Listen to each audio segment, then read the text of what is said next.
உலக தமிழர்கள் அனைவருக்கும் ஜெம் தொலைக்காட்சியினுடைய மிக முக்கியமாக நாம் தொடர்ந்து பேசக்கூடிய செய்தியின் ஊடாக அலசலின் ஊடாக உங்களை சந்திக்கின்றேன். தற்போது கர்நாடக மாநிலத்தில் இருக்கக்கூடிய தர்மசாலா கோயிலுடைய நிலைகளை, கடந்த முறை கொலை செய்யப்பட்ட பெண்கள் விவகாரத்தை நாம் பேசியிருந்தோம். தற்போது அதனுடைய புதிய செய்திகள் நமக்கு தொடர்ந்து வந்து கொண்டிருக்கிறது. இந்த செய்திகள் புதிய செய்திகள் ஒன்றுமல்ல, ஏற்கனவே நடந்திருக்கிற செய்திகளுடைய வெளியாகி இருக்கக்கூடிய புதிய பரிணாமத்தின் அடிப்படையில் கர்நாடகாவில் தர்மசாலாவில் குறிப்பாக வீரேந்திர ஹெக்கடே, அவருடைய குடும்பத்தினர், தம்பி மகன் என்றெல்லாம் பல பேர் இந்த அநியாயமான நிகழ்வுக்கு காரணமாக அமைந்திருக்கிறது. கர்நாடகத்தில் இருக்கக்கூடிய யூடியூபர்ஸ் மட்டும்தான் உண்மையான ஜேர்னலிஸ்டாக இருக்கிறாங்க அப்படிங்கிற செய்தியும் வெளியாகி இருக்கிறது. வாய்க்கிழிய சப்தமிடும், நாம் ஏற்கனவே சொன்ன மாதிரி Republican television, Times of India, NDTV போன்ற செய்திகள் மௌனியாக்கப்பட்டு விட்டது. தேசிய செய்திகளும் சொல்லவில்லை. சொர்ணா போன்ற தொலைக்காட்சிகள், கர்நாடகத்தில் இருக்கக்கூடிய எல்லா தொலைக்காட்சிகளும் எதுவும் செய்ய மறுத்திருப்பது என்பதும், தர்மசாலாவில் இருக்கக்கூடிய அந்த மாஃபியா கும்பல்களின் மூலமாக எல்லாருக்கும், எல்லா மீடியாக்களுக்கும் பெரும் அளவில் பணம் விநியோகிக்கப்பட்டிருக்கிற செய்தியும் கூட அங்கிருந்த அசோக்குமார் என்கிற ஜேர்னலிஸ்ட் தெளிவாக தெரிவித்திருக்கிறார்.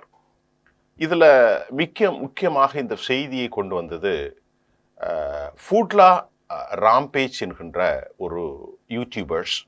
இரண்டாவது பார்க்கிறது சன்சாரி மீடியா, நேஷனல் மீடியா. அதே சமயம் ஃபூட்லா ராம்பேஜ், அது மட்டும் இல்லாமல் சமீர் என்கின்ற ஒரு இண்டிவிஜுவல், ஒரு முஸ்லீம் ஜேர்னலிஸ்ட். இந்த 4 பேரும் தான் இதை மெயினாக கொண்டு வந்தாங்க. இந்த ஃபூட்லா ராம்பேஜ் மிக கடுமையாக தாக்கப்பட்டு தற்போது ஆபத்தான நிலையில் இருப்பதாகவும் கூட நமக்கு செய்திகள் வந்திருக்கிறது. குறிப்பாக தர்மசாலாவில் பலவித விவகாரங்களை என்னென்ன நடந்தது என்பதை குறித்து இந்த ஃபூட்லா ராம்பேஜினுடைய சிந்தன் என்கின்ற 28 வயது அல்லது 30 வயதுக்குள் இருக்கக்கூடிய அந்த ஜேர்னலிஸ்ட் தான் தினம் அதை வலியுறுத்தி கொண்டிருந்தார் என்பதுதான் தகவல். குறிப்பாக பை தங்கடி காவல் நிலையம், அந்த டிஸ்ட்ரிக்டுக்கு உட்பட்டுதான் அவர் வாழ்ந்திருக்கிறார். சௌஜன்யா குறித்து தினமும் நியூஸை போட்டிருந்தாங்க. சௌஜன்யாவுடைய அம்மாவை பேட்டி கண்ட கன்னட சேனலில் அந்த அம்மா என்ன சொல்றாங்கன்னா, 13 ஆண்டுகளாக நான் அவளுடைய நினைவிலே வாழ்கிறேன். இந்த கிராமம் எங்களுடைய கிராமம். இந்த கிராமத்தில் எந்த நிலமும் பட்டாவும் பதிவு செய்யப்படுவதில்லை. அப்படி பதிவு செய்யாமல் நாங்கள் அதை பயன்படுத்தி கொண்டிருக்கிற நேரத்தில் வீரேந்திர ஹெக்கடேயும் அவனது கும்பல்களும் இது முழுவதுமாக இந்த கோயிலுக்கு தர்மசாலாவுக்காக பாத்தியப்பட்டது என்று எடுத்துக்கொள்ளலாம் என்கின்ற அளவிற்கு மிகப்பெரிய மாஃபியாக்களின் கைவசம் அங்கே இருக்கிறது என்றும் அந்த அம்மா சொல்லியிருக்கிறாங்க. அவங்க கன்னடத்தில் பேசியதை மொழியாக்கத்தை நான் உங்களுக்கு சொல்லி கொண்டிருக்கிறேன். அப்படிப்பட்ட ஒரு சூழ்நிலை, என்னுடைய பெண் ஒரு அமைதியான பெண், அழகான பிள்ளை, எந்த விவகாரத்திலையும் ஈடுபட மாட்டாள், இந்த வழியாகத்தான் வருவாள் என்று ஒரு வழியை காட்டுகிறாள். ஆனால் அன்று வரவில்லை. மழை நன்கு போயிருந்தது. ஆனால் என்னுடைய பிள்ளையினுடைய உடலில் பாடியை பார்த்தா ஒரு இடத்தில் கூட நனையவில்லை. அதுக்கு அந்த பாவிகள் முழுமையாக என் பிள்ளையை தூக்கி சென்று பலரும் பலாத்காரத்தில் ஈடுபட்டிருப்பார்கள் என்ற அதிர்ச்சிக்குரிய கருத்தை சௌஜன்யாவுடைய தாய் கண்ணீர் மல்கள் கூறுவதை நாம் பேர்க்கிறோம். ஏற்கனவே 4 பிராமண பெண்களையும் கூட நான் உங்களுக்கு சொல்லியிருந்தேன். அனன்யா பட்டுடைய தாயார் சுஜாதா பட்டும் தாக்கப்பட்டு அவருடைய பிள்ளையும் காணவில்லை. மணிப்பூர் இம்பாலாவுடைய மெடிக்கல் கல்லூரியில் 1ஆம் ஆண்டு படித்துக் கொண்டிருந்த, MBBS படித்துக் கொண்டிருந்த அந்த மாணவியும் செய்திருக்கிறார்கள். அப்போ சுஜாதா பட்டு விவகாரத்தை தாண்டி சௌஜன்யாவுடைய கொலைதான் தற்போது பெரிதாக பேசப்பட்டது. அவர் சொல்கிறார், என்னை கூட டார்கெட் வைத்திருக்கிறாங்க. ஆனால் என்னை இப்போ தொடுவதற்கு அவர்கள் அச்சப்படுவதன் காரணம் மீடியாக்களின் மூலமாக உலகம் முழுவதும் பரவி இருக்கிறது. போராளிகள் குழுக்கள் எனக்கு ஆதரவாக விடுவார்கள் என்னால் நான் டார்கெட் செய்ய என்னை முடியாது என்று இப்பொழுது அவர் வலுவாக பேசிக்கொண்டிருக்கிறார். இந்த செய்தியும் நாம் பார்க்க முடிந்தது. இதற்கு இடையிலே சோமநாத் ஹெக்கடே என்கின்ற ஒரு பிராமணர் ஒருத்தர் இந்த ஸ்கிரீன்ல அவர் வருகிறார். அவருடைய கருத்தை நாம் பார்க்கின்ற போது அவர் RSS மற்றும் பல நெறிமுறைகளில் ரொம்ப வலுவான ஒரு ஆள் என்றும் சொல்லப்படுகிறது. ரொம்ப நாளாக இந்த சோமநாத் ஹெக்டே அவர் வந்து வீரேந்திர ஹெக்டேயோடு இணைந்திருந்தார் என்றும் சொல்லப்படுகிறது. ஏனென்றால் அவரோடு அந்த தர்மசாலாவுடைய மத சடங்குகள் பணிகளில் அட்மினிஸ்ட்ரேஷன்ல இருந்த உடனே இந்த நிகழ்வை பார்த்து அதிர்ச்சி விட்ட சோமநாத் ஹெக்டே என்ற அந்த பிராமணர் நிச்சயமாக இது 20 வருடத்திற்கு முன்பு நடந்தது. இந்த கேஸ்கள்லாம் பார்த்துட்டு அவருக்கு எதிராக 18 கேஸ் அகைன்ஸ்ட் தர்மசாலா, வீரேந்திர ஹெக்டேக்கு 18 கேஸுக்கு எதிராக வாதாடினார் விஜயன். இது ஒரு நிலையெல்லாம் பார்த்துட்டு அவர் வெளியே வந்து விட்டார். வெளியே வந்து இது தர்மத்துக்கு எதிரானது அவருக்கு தெரியாது, அந்த சோமநாத் ஹெக்டேக்கு தெரியாது. சோமநாத் ஹெக்டே வெளியே வந்த பிறகு வழக்கு பதிவு செய்திருக்கிறார். என்ன பதிவு? 18 கேஸ் வந்து இவர் மீது அவர் வழக்கை போட்டிருக்கிறார். வீரேந்திர ஹெக்டே அண்ட் கம்பெனிக்கு எதிராக இந்த 18 கேஸுக்கு எதிராக வாதாடினார் விஜயன். யார் அந்த விஜயன்? அவர் ஒரு வழக்கறிஞர். கேஸ் போட்டது 18 கேஸ் யாரு? தர்மசாலாவில் நீதியை கொண்டு வரோம் என்ற அந்த பிராமணர். அவர் வந்து ஒரு இறை நம்பிக்கையாளர், அவர் கடவுளை நம்புகிறவர். அவர் கூடால் தான் இருந்தார், யாரு? வீரேந்திர ஹெக்டேக்கு. ஆனால் அவன் செய்கிற இந்த படுமோசமான செயல்களை பார்த்து வெளியே வந்ததாகவும், வெளியே வந்து கேஸ் பல இடங்கள்ல கேஸ் போட்டிருக்காரு. அந்த கேஸ்ல 18 கேஸ்ல வீரேந்திர ஹெக்டேக்கு ஆதரவாக, தர்மசாலாவினுடைய இந்த மாஃபியா கும்பலுக்கு ஆதரவாக விஜயன் என்கின்ற வழக்கர், சோம்நாத் வழக்கறிஞர், சோம்நாத்க்கு எதிராக, அதாவது ஹெக்டேவுக்கு எதிராக அவர் வாதாடி இருக்கிறார் என்ற செய்தியும் ஜேர்னலிஸ்ட் அசோக் செய்கிறார். விஜயன் முக்கியமாக தர்மசாலாவினுடைய வழக்கறிஞராக இருந்தார். தற்போது அந்த விஜயனும் தர்மசாலாவுக்கு எதிராக மாறி இருக்கிறார் என்ற செய்தி தான் அதிர்ச்சி. இதுக்கிடையில நான் சொன்ன மாதிரி விஜயன் வெளியே வந்து சிறந்த பணிகளை பூட்லா ராம்பேஜ் செய்வதாக விஜயன் பாராட்டியிருக்கிறார். விஜயன் வெளியே வந்து பூட்லா ராம்பேஜ் யூடியூபர்ஸினுடைய ஏராளமான செய்திகளை சொன்னதாகவும் சொல்லப்படுகிறது. அதுதான் அந்த வயது சிஞ்சன். இப்போ இந்த மாஃபியா கும்பல் தர்மசாலாவினுடைய தர்மகத்தவாக இருந்த வீரேந்திர ஹெக்டே, அவனுடைய கும்பல்கள் யார் என்பதை நான் தொடர்ந்து இந்த செய்தியில சொல்ல போறேன்.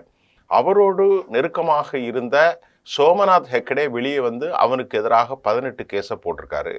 அந்த 18 கேஸுக்கு எதிராக தர்மசாலாவுக்கு ஆதரவாக வாதாடிய விஜயனும் இப்போது வெளியே வந்துட்டார். அப்ப இதுல எந்த அளவுக்கு உண்மை இருந்தால், எந்த அளவிற்கு ஒரு மாஃபியாத்தனம் இருந்தால், எந்த அளவுக்கு ஒரு முயற்சிகள் இருந்தால் இவர்களெல்லாம் மனசாட்சியோடு வெளியே வந்திருப்பார்கள் என்பதை நாம் பார்க்க போகிறோம். இதுல 4 யூடியூபர்ஸ் சொன்ன, ஃபுட்டலா ராம்பேஜஸ் 1, அடுத்தது சமீர் என்ற இஸ்லாமிய பையன் அவன் எடுத்திருக்கிறது 1, நேஷனல் மீடியா 1, 4வது மிக முக்கியமாக பார்ப்பது சன்சாரா மீடியா. இந்த 4 பேரும் தான் அந்த விவகாரத்தை கொண்டு வந்தாங்க. இதுக்கிடையில் அந்த சமீருங்கிற இஸ்லாமிய வன் வந்து ஒரு யூடியூப் வெளியிடணும். அதுல கிட்டத்தட்ட 4.5 கோடி மக்கள் இதுவரைக்கும் பார்க்காத ஒரு அதிசயமாக பார்த்திருக்கிறார்கள். அந்த அளவிற்கு வந்து மிகப்பெரிய அளவுல ரீச் ஆயிருக்கு. ஏதோ அவனை வந்து இஸ்லாமிய தீவிரவாதி, IS அமைப்பினுடைய கையாள் என்றெல்லாம் சொல்லாமல் போனார்களே என்பதை நாம் அறிந்து கொள்ள முடிகிறது. ஆனா அவங்க ஒரு குற்றச்சாட்டை அந்த சமீர் மேல வச்சாங்க. அவன் வந்து தர்மசாலாவில் இருந்த வீடியோக்களை எடுத்து 4 பேர், 4 யங்ஸ்டர்ஸ் தான். பூட்லா ராம்பேஜ் 1, நேஷனல் மீடியா 1, சமீர் எடுத்திருக்கக்கூடிய காணொலி 1, அடுத்து சன்சாரி மீடியா. சமீருடைய வீடியோ மட்டும்தான் 4.5 கோடி போனது. 4.5 கோடி. இப்ப சமீருக்கு எதிராக அவனிடத்திலே எல்லா மீடியாக்களுக்கும் அவருடைய டிஆர்பிக்கு தக்கன 5 கோடியிலிருந்து 10 கோடியிலிருந்து 20 கோடி வரை கொடுக்கப்பட்டிருக்கிறது. அந்த அடிப்பில் கர்நாடகாவில் இருக்கிற ஒரு சேட்டலைட் சேனல், அதுக்கு பேர் பவார்ட்னு சொல்லப்படுகிறது. அந்த சேட்டலைட் சேனலுடைய எடிட்டர் ராகேஷ் ரெட்டி என்பவன் வெளியே வந்து, எடிட்டர் ஹெட்டு, அவன் வந்து மைக்கை பிடிச்சிட்டு ஆங்கராக அல்லது கிரவுண்ட்ல ரிப்போர்ட் மாதிரி பேசுகிறான். என்ன பேசுகிறான் என்பதுதான் ரொம்ப முக்கியம். எந்த அளவுக்கு பணம் விளையாடுது என்று பாருங்க. அதாவது ஹிந்து மதத்தினுடைய தர்மத்தை போலீஸ்காரர்கள் மாசுபடுத்தி விட்டார்கள். பூட் கால்களோடு தர்மசாலாவிலே அவர்கள் நிற்கிறார்கள். இந்த ஆறு, ஏதோ ஒரு ஆறு ஒன்று ஓடுதில்ல, அந்த ஆற்றின் கரைகள்லாம் தூய்மை கட்டுவிட்டது. கடவுளுக்கு எதிராக போலீஸ் பூட் கால்களோடு, உங்கள் ரத்தம் கொதிக்கவில்லையா? நான் களத்தில் இருந்து ராகேஷ் ரெட்டி பேசுகிறேன். இப்படி பேசுவானோ இல்லை, இதே மாதிரி அவன் அந்த ஆள் பேசுறான். அது மட்டும் இல்லாம அவனுடைய அந்த சைட்ல தர்மசாலால இருந்து பேசின பிறகு கேம்பஸ்க்குள்ள போய் ஒரு ஸ்டூடியோல நிகழ்ச்சி நடத்துறான். அதுல வந்து சமீரை பத்தி கொச்சை கொச்சையாக பேசுகிறான். அவங்க அப்பா ஹுசைனுக்கு பிறந்தானா, இல்லைன்னா வேற எவனுக்கு பிறந்தான் அப்படின்லாம் சொல்லக்கூடிய அளவிற்கு இவர்களையெல்லாம் அழுத்தக்கூடிய அளவிற்கு மிகப்பெரிய அளவுக்கு மீடியாக்கள் அவனுக்கு ஆதரவாக இருக்கிற செய்தியும் ஜேர்னலிஸ்ட் அசோக் அவர்கள் தெரிவித்திருக்கிறார். ஃபூட்லா ராம்பேஜி சமீர் யூடியூப்பு சமீர் வீடியோ பண்ணுகிறான். அவனுடைய ஒரு வீடியோ தான் இந்த அளவுக்கு போயிருக்கு. இதில் நான் உங்களுக்கு சொன்ன மாதிரி யார் இந்த சந்தேகத்தை தெரிவித்திருக்கிறார்கள் என்பதும் ராகேஷ் ரெட்டி இந்த மாதிரி பேசினதையும் சொல்லிட்டேன். அடுத்து ரொம்ப முக்கியமாக பார்க்கறது, சமீருக்கு பின்னாடி ஏராளமான போராளி குழுக்கள், இடதுசாரிகள், தலித் அமைப்புகள் எல்லாருமே இருக்கிறார்கள். ஏன்னா நீதிக்காக போராடுகின்ற ஒருவனுக்கு பின்னால் பல சக்திகள் பின்னால் உருவாங்க. அதுதான் சோம்நாத் ஹெக்டே வடிவத்திலும், விஜயன் வடிவத்திலும், சமீர் வடிவத்திலும் இன்னும் அடுத்தடுத்து நிறைய செய்திகள் வந்து கொண்டிருக்கிறது. அது மட்டும் இல்லாம இந்த டிஆர்பிக்கு ஏற்ப பணம் பெற்றுக்கொண்டவர்கள் தான் எல்லை மீறி பேசுவார்கள் என்பது நமக்கு தெரிகிறது. இதை இன்னும் பணம் கொடுத்தது பல விஷயங்கள்ல ஸ்கிரீன்ஷாட்டும் வெளியா இருக்கிறது. எப்படியெல்லாம் அப்ரோச் பண்ணாங்க, எந்த மாதிரி பணம் கொடுத்துருக்குறாங்க என்பது இப்பொழுது ஸ்கிரீன்ஷாட்டாக வெளியாகி அதுவும் கர்நாடகத்தில் கன்னட சேனல்களில் பெரும் வைரலாக போய் கொண்டிருக்கிறது. மெயின் ஸ்ட்ரீம் மீடியா முழுமையாக இழுத்து கதவடைப்பு செய்யப்பட்டதையும் தர்மசாலாவிலிருந்து பார்க்கிறோம். நாளிதழ்கள், எழுத்து நாளிதழ்கள், அதாவது அச்சு ஊடகங்களும் காட்சி ஊடகங்களுமே செயலிழந்து போனது. குய்யோ முறையோ தேசப்பற்றை பற்றி எல்லாம் ஹிந்துக்களை பற்றி பேசும், ஹிந்து தர்மத்தை பற்றி பேசும் ஆர்னாப் கோஸ்வாமி போன்றவர்கள், நாவிகா குமார் போன்ற டைம்ஸ் ஆஃப் இந்தியாவுடைய அனைவரும் வாயடைத்து போன மௌனமும் இவ்வளவு ஒரு இழிவான நிலையிலே இருக்கிறீர்களே என்ற கேட்பதற்கு மனம் பதபதைக்கின்றது.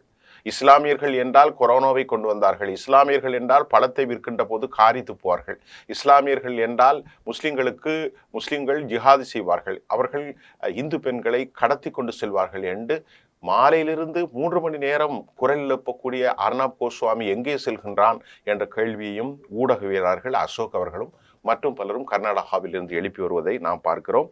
தர்மசாலா குறித்து எவனும் வாய் திறப்பதற்கு அச்சத்தின் காரணமாக இருக்கிறது. அதே சமயம் இப்பொழுது அந்த ஆய்வுகள் எஸ்கேவிஷன் இப்பொழுது சென்று கொண்டிருக்கிறது. நேத்ராவதி ஆற்றங்கரையிலே எத்தனை பேர் இறந்தார்கள் என்று கேட்ட ஒரு கேள்விக்கு அந்த அம்மா கன்னடத்தில் பதில் சொல்கிறார்.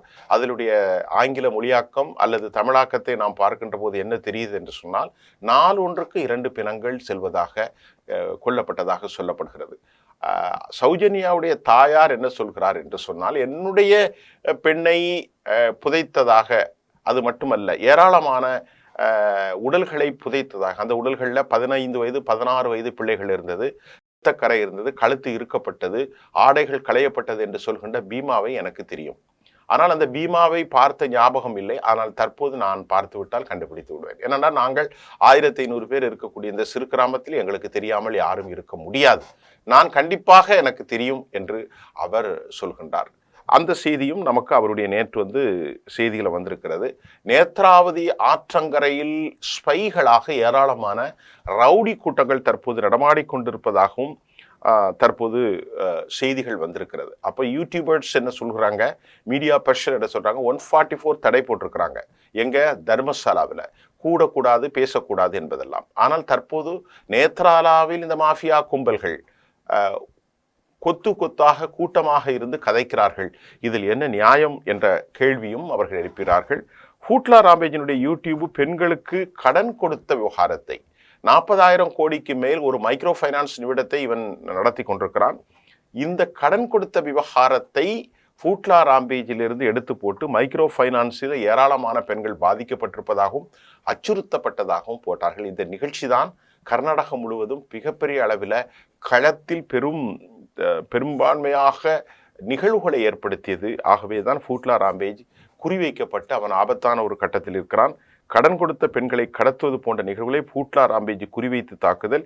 தற்போது அவர் ஒரு சீரியல் மற்றும் யூடியூபர்ஸ் அண்டர் ஸ்கேனிங் ஜேர்னல்களின் மீது தாக்குதல், மிகப்பெரிய மிரட்டல், நெட்வொர்க், இதெல்லாம் நடப்பதற்கு காரணம் இதுவாகத்தான் இருக்கிறது. இருந்த போதிலும் கூட ஃபூட்லா ராம்பேஜுக்கும் ஷமீர் என்கின்ற இந்த இஸ்லாமிய யூடியூபர்ஸுகளுக்கும் சன்சாருக்கும் நேஷனல் மீடியாக்களுக்கெல்லாம் பணம் கொடுத்தார்கள். ஆனால் அவர்கள் பணத்தை பெற்றுக்கொள்ளவில்லை.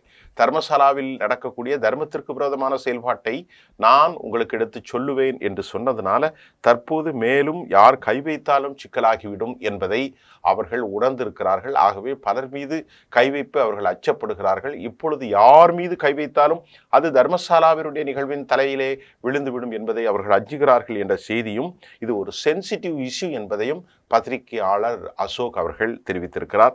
போலீஸ் லத்தி சார்ஜஸ் நடந்திருக்கிறது. போலீஸ் வெளியே பூட்காலோடு நிற்காதே, இது ஒரு புண்ணிய பூமி, இது ஒரு தர்ம பூமி, வெளியே போ ஹோமினி என்றெல்லாம் சொல்லக்கூடிய அளவிற்கு அவனுக்கு ஆதரவான மாஃபியாக்களும் நான் சொன்னக்கூடிய இந்த ராகேஷ் ரெட்டி போன்ற சேட்டலைட் சினி ஃபவராட் சேனலுடைய ஆட்களும் பேசி கொண்டிருப்பதும், இந்த பயங்கரமான சம்பவத்தை செய்த பின்பும் நீதியை குழி தூண்டி பதைத்து கடவுளுக்கு எதிராக பேசுகிற இதுதானா இந்து தர்மம் என்ற கேள்வியும் எழுகிறது.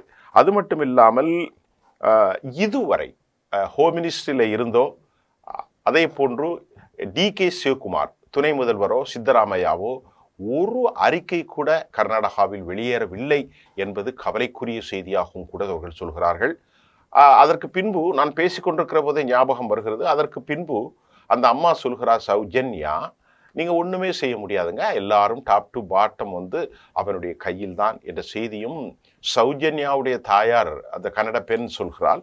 ஆகவே இங்கே எல்லா அரசியல்வாதிகளும் வருவார்கள். அவர் சொன்னது காங்கிரஸ் கட்சி சொல்கிறார், பாரதிய ஜனதாவை சொல்கிறார், கன்னட சல்வாலிய அமைப்புகளை சொல்கிறார், மற்றும் தேவே கவுடானுடைய மதசார்பற்ற ஜனதாதளம் எல்லோரும் எல்லா ஆட்களும் எல்லாரும் அவனுடைய கையில் தான் என்று சொல்கிறார்கள். அந்த போலீஸ் ஸ்டேஷன் அவனுடைய நிர்வாகத்திலே நடக்கின்ற ஒரு போலீஸ் ஸ்டேஷன் தான். ஆகவே அவர்கள் அந்த போலீஸ் ஸ்டேஷனில் இருப்பவர்கள் எதையும் செய்ய மாட்டார்கள், எதையும் செய்ய வைக்க முடியாது. அந்த அளவிற்கு பைத்தாங்கடி போலீஸ் ஸ்டேஷனுடைய ஒரு சின்ன கேஸ் கூட இவனுடைய நாலேஜ் இல்லாமல் நடக்காது என்பதை அந்த அம்மா சொல்கிறாங்க.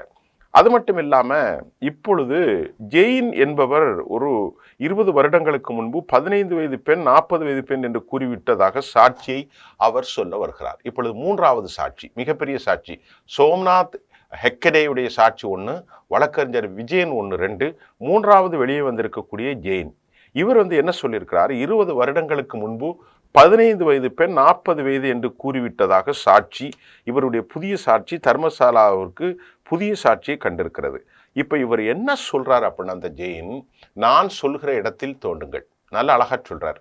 20 வருஷத்துக்கு முன்னாடி நான் கண்ட காட்சி, நான் சொல்கிற இடத்தில் தோண்டுங்கள், பாயிண்ட் பண்ணுங்க, இதை டிக்கிங் பண்ணுங்க, இந்த இடத்துல பிணம் வரவில்லை என்றால், எலும்புகள் வரவில்லை என்றால் என்னை தண்டியுங்கள். இவ்வளவு அளவுக்கு இவன் சிக்கி கொள்ளக்கூடிய ஆதாரங்களை அந்த ஜெயின் கொடுத்திருக்கிறார். போலீஸ் வெளியே, அதாவது 15 வயதுக்கு முன்பு 40 வயது என்று கூறிவிட்டு அது என்ன சொல்றாரு, 15 வயசு பெண்ணை தான் 40 வயசுன்னு கூறியதாகவும் இவர் சொல்லியிருக்கிறார்.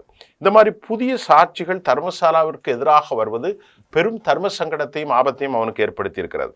அனியா பட் என்ன சொல்றாங்க, அவங்க அம்மா, பீமா யார் என்று எங்களுக்கு தெரியும், எங்களுக்கு மட்டுமில்லை, இந்த ஊரில் பீமா யார் என்பது ஊருக்கே தெரியும். அந்த ஊர்ல இருந்து பல பேர் சாட்சி சொல்றாங்க. ஏன்னா அங்க உள்ளவன் தானே, இப்போ முகத்தை மூடிக்கொண்டு அவன் அலைந்தாலும் யார் என்பதே பீமாவுக்கு தெரியும், பீமா யார் என்பது ஊருக்கு தெரியும், ஊருக்கே தெரிஞ்ச ரகசியம் ஒன்றும் ரகசியம் அல்ல என்பதும் தற்போது செய்தி வந்திருக்கிறது.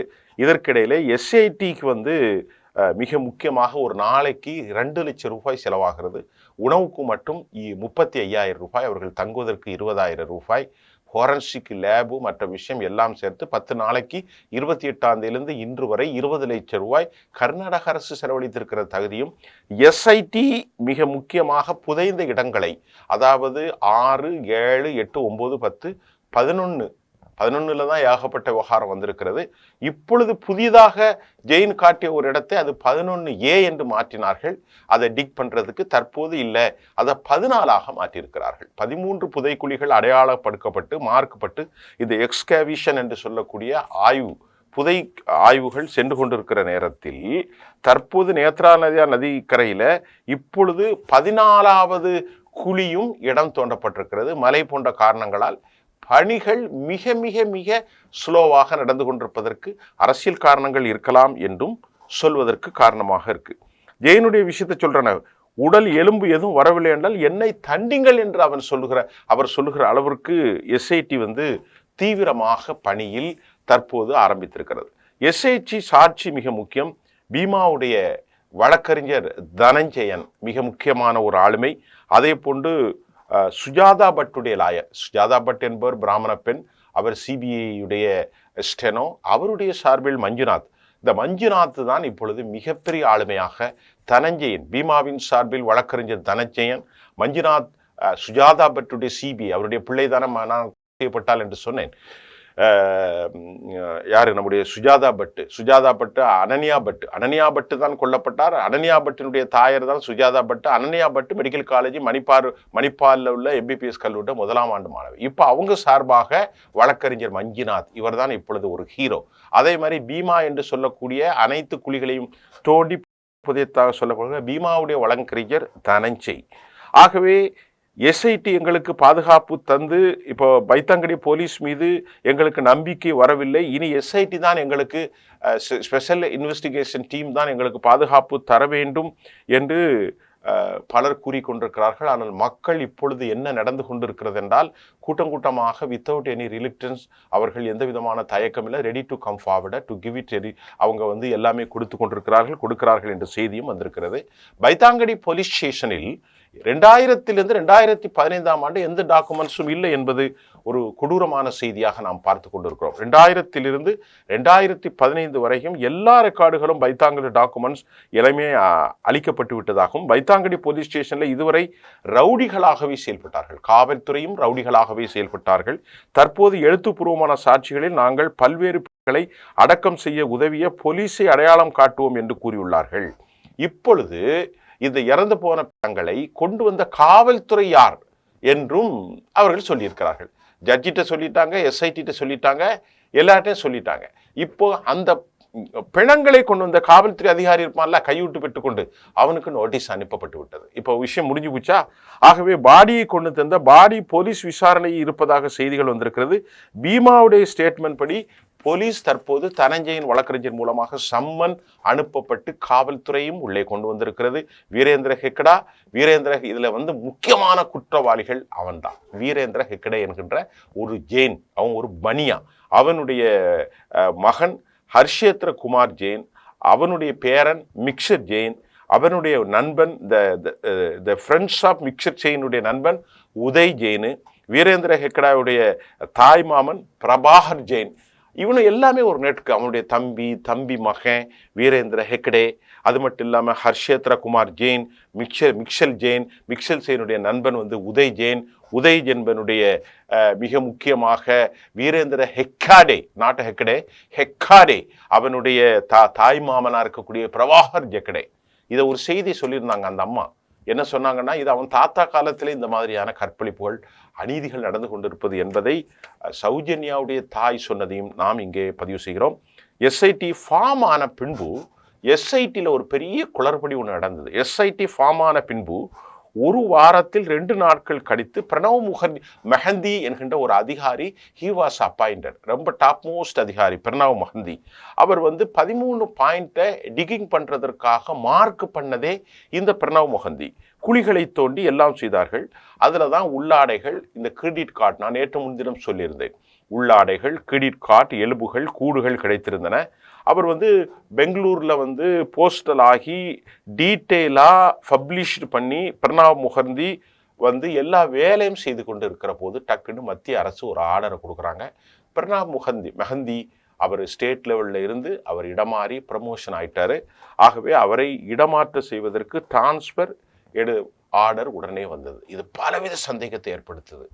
ஒரு அதிகாரி, ஸ்டேட் லெவல் அதிகாரி, ஒரு சென்சிட்டிவ் கேஸில் இன்வால்வ் ஆகி வேலை செஞ்சுட்டு இருக்காரு, டிக் பண்ணியிருக்காரு.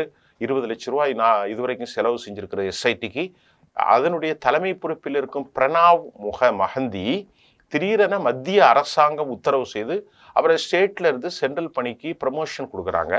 அவர் பிரணவ் முகர்ஜி ஸ்டேட் ஆஃபீஸர் ஏன் சென்ட்ரல் கவர்மெண்டாக டிரான்ஸ்பர் ஆனார், அவருக்கு எந்த அடிப்படையில் மத்திய அரசு ப்ரமோஷன் கொடுத்தது என்பதை தற்போது பெரும் சந்தேகத்தை எழுந்திருக்கிறது. இந்த சந்தேகத்தை உறுதிப்படுத்துகிற மாதிரி இந்த கொலையாளியாக சந்தேகப்படும், கிரிமினலாக சந்தேகப்படும் வீரேந்திர ஹெக்கடே சில நாட்களுக்கு முன்பு அவன் ஒரு ஸ்டாம்ப் ரிலீஸ் விழாவுக்காக பெங்களூருக்கு சென்றிருக்கான். அந்த விழாவில் அவன் வந்து யாரெல்லாம் பார்த்துருக்கான், பிரைம் மினிஸ்டர் மோடியை சந்தித்ததாகவும் இவன் சொல்கிறான். யார் சொல்கிறா? பத்திரிகையாளர் வந்து பேட்டி கொடுக்குறார். பிரைம் மினிஸ்டர் சந்தித்தார், சரி, மோடியை சந்தித்தார், ஹோம் மினிஸ்டர் சந்தித்தார், ஜனாதிபதி முர்முவை சந்தித்தான், ராஜ்நாத் சிங்கை சந்தித்தான். பெங்களூருக்கு வந்த பிறகு உடனடியாக பிரணாப் மகந்தி உடனடியாக மாற்றப்பட்டார் என்ற தகவலையும் ஜேர்னலிஸ்ட் அசோக் அவர்கள் சொல்லியிருக்கிறார். இதுக்கு இடையில ஹோம் மினிஸ்டரை சந்தித்து பேசியுள்ளார் மஹதி. இந்த பிரணாப் மகந்தி சென்ட்ரல் போஸ்ட்டுக்கு அவர் போக வேண்டியதில்லை. அவர் நினைச்சா ஸ்டேட் போஸ்ட்லே எஸ்ஐடியிலே அவர் வலுவாக தன் வேலையை பார்ப்பார். ஹோம் மினிஸ்டர் ஒரு அறிவிப்பு வெளியிட்டிருக்கிறது. எஸ்ஐடி கொடுக்கக்கூடிய அறிவிப்பை தான் ஹோம் மினிஸ்ட்ரி கொடுக்க முடியும். தற்போது ஹோம் மினிஸ்ட்ரி வாய் திறந்திருக்கிறது என்பதையும் சொல்ல முடிகிறது. நான் சொன்ன மாதிரி 400க்கும் மேற்பட்ட பெண்கள் இங்கே பட்டிருக்கலாம் புண்ணிய பூமி என்று சொல்லியிருப்பது. அதற்கு பதில் கேட்கிறார்கள். சௌஜன்யாவுடைய தாயிட்ட கேட்குறாங்க, 400க்கும் மேற்பட்டவர்கள். அதுக்கு அவங்க சொல்றாங்க, இல்லைங்க, அவங்க தாத்தாவுடைய காலத்தில் இது நடக்குது. ஆகவே இது வந்து ஒரு மோசமான செயல்பாடு. தினமும் எனக்கு வந்து வீரேந்திர ஹெக்டேவுடைய தாயாரும் கூட இங்கே தான் வந்து இறந்து போனாங்க. உண்மையிலேயே எல்லாரும் தற்கொலை செய்து புண்ணியத்துக்காக இறந்து போனார் என்றால் அவர்கள் வீரேந்திர ஹெக்டேவுடைய தாயாரும் நதியிலே குதித்து போனார் என்று ஒப்புக்கொள்ள முடியுமா என்ற கேள்வியும் சௌஜன்யாவுடைய தாயார் எழுப்புகிறார். அப்ப இந்த கும்பல் ஒருவரையும் விடவில்லையா? இவர்கள் ஒரு மனநிலை பாதிக்கப்பட்டவர்களா? இவர்கள் ஒரு சைக்கோகளா? அதிகாரத்தை பயன்படுத்தி இப்படி செய்கிறார்களா என்ற கேள்விக்கு பதில் நமக்கு தெரியவில்லை. புண்ணியம் வேண்டி பெண்கள் இங்குதான் இறக்க வேண்டிய வந்திருப்பதாக அவர்கள் பொய் சொல்கிறார்கள். அது மட்டுமல்லாமல் அடுத்த கேள்விக்கு பதில் சொல்ல சௌஜன்யாவுடைய தாயார் சொல்கிறார், இந்த காட்டுப்பகுதி அடர்ந்த காட்டுப்பகுதி, இங்கே கூக்கை சுப்பிரமணியா கோயில் இருக்கிறது, சிருங்கேரி கோயில் இருக்கிறது, கொல்லூர் மூகாம்பிகை கோயில் இருக்கிறது. இங்கெல்லாம் சாகாமல் இங்கு மட்டும் யான் சாக வேண்டும்? என் மகள் நீதி பெற்று தருவாள். இறந்து போன அனைவருக்கும் என்னுடைய மகள் நீதியை பெற்று தருவாள். தினம் 2-3 பெண்கள் கற்பழிப்பு புகாருக்கு ஆளாகி வருகிறார்கள் என்ற அம்மையார் சொல்வதை நாம் பார்க்கிறோம். என் அப்பாவுக்கு எல்லாமே தெரியும் என்ற கதையும் அவர் சொல்கிறார். அது மட்டும் இல்லாமல் அவர் ஒரு புதிய கதையும் சொல்கிறார். இது சிவன் கோயிலாக இவர்கள் மாற்றி ஜெயின் கோயிலாக மாற்றுவதற்கு முன்பு இது சித்தர்களுடைய பாடல்கள் பாடக்கூடிய சித்தர்கள் கோயிலாக இருந்த சித்தர்கள் பாடிய திருத்தலமாகும். இது இந்து கோயில் இல்லை, ஜெயின் கோயில் என்று இப்பொழுது வீரேந்திர ஹெக்டே கூடியிருக்கிறார். அவர் ஒரு ஃப்ராடு என்று சொல்லிவிட்டு சில நிறைய விஷயங்களை சொல்லியிருக்கிறார். அது மட்டும் இல்லாமல் இன்னொரு அதிர்ச்சியாக விஷயங்களும் சொல்கிறார். புதிய திருமணமான பெண்களையும் கூட இவர் இந்த ஊரிலே விடமாட்டார்கள். இது குறிச்செல்லாம் நிறைய கதை இருக்குங்க அப்படின்னு அந்த அம்மா சொல்றாங்க. சக்தி படைத்தவர்களால் எஸ்ஐடி வந்து நியாயம் கிடைக்குமா? ஆல் பொலிட்டிக்கல் பார்ட்டிஸ் அவர் சப்போர்ட்ல இருக்கிறாங்க. வீரேந்திர ஹெக்டே அவன் தம்பி மகன் தான் இதற்கு காரணம் என்கிறார் அந்த பெண். ஆகவே இப்படிப்பட்ட ஒரு குழப்பமான சூழ்நிலையை நாம் இப்பொழுது விவாதித்திருக்கிறோம். நாம் சொன்ன கருத்துக்கள் அனைத்தும் ஆதாரத்தோடு அங்கிருந்து வெளியான கன்னட சேனல் மற்றும் ஆங்கில பதிப்புகள் பத்திரிகையாளருடைய கருத்துக்களாக உங்களுக்கு வைத்திருக்கிறோம். உண்மையிலேயே சமூகம் பார்க்காமல் நீதி கிடைக்க வேண்டும். அதற்காக தர்மசாலாவில் இவ்வளவு பெரிய கொடூரமான நிலை நடந்து கொண்டிருக்கிறது. தர்மசாலாவின் எஸ்ஐடியுடைய விவகாரம் ஆழமாக சென்றிருக்கிறது. அவனோடு பயணித்த விஜயன் வழக்கறிஞர் சோமநாத ஹெக்டே, அது மட்டும் இல்லாமல் ஜெயின் போன்றவர்கள் குழியை தோண்டுகள், நான் காட்டுகிறேன், உடல் வரவில்லை என்றால் என்னை தூக்கிலிடுங்கள் என்று சொல்லக்கூடிய அளவிற்கு சென்று கொண்டிருக்கிறது. சௌஜன்யாவுடைய தாயாருடைய வாக்குமூலம் ஊரில் இருந்து இப்பொழுது நிறைய பேர் வந்து கொண்டிருக்கிறார்கள். எஸ்ஐடியினுடைய பிரணாப் முகந்தியுடைய ஸ்டேட்மெண்ட், அவர் சென்ட்ரல் பணிக்கு செல்ல மறுத்திருக்கிறார். இவ்வளவு விவகாரங்கள் நடந்து கொண்டிருக்கின்ற போது நீதி இனி மறுக்க முடியாது, கண்டிப்பாக சிக்கிக் கொள்வான். உண்மையிலேயே இந்து மதத்தை காப்பவர்கள் இந்து மதத்தை காக்கப்பட வேண்டும். இந்து மதத்தினுடைய புனிதங்கள் அங்கே கண்டிப்பாக காக்கப்பட வேண்டும் என்றால் அநியாயக்காரர்கள் தண்டிக்கப்பட வேண்டும் என்பதுதான் கர்நாடகா அல்ல, உலகம் முழுவதும் மக்களின் மனசாட்சியாக இருக்கிறது. நன்றி.